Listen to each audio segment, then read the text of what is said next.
Welcome to my YouTube channel. Happy Halloween! Today I'll be showing you how I created a 3 mini-size Scream character. In the beginning of this video, it showed you the digital animation. For this part, I'm showing you how I start the printing process. The green part you've seen surrounding the model are called supports. That will hold the model in place as it prints.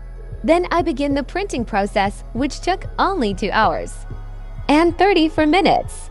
I have to break off the supports first to actually see my model come to life. Now that I have the supports off, I can now start the painting process before I can reveal the model face.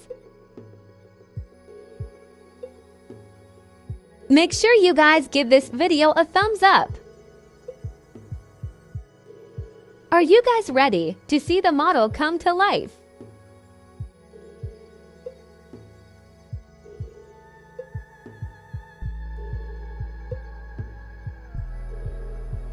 If you'd like to see more of my creations, make sure you click that subscribe button, turn on them notifications. Leave your comments down below on what you want me to create next. Have you ever been homeless? Yeah. Have you ever feel lonely? Yeah. Have you ever feel homeless? Yeah. Have you ever had a home to call your own? Have you ever had a bitch to call your own? Have you ever feel lonely? Yeah. Have you ever feel homeless? Yeah.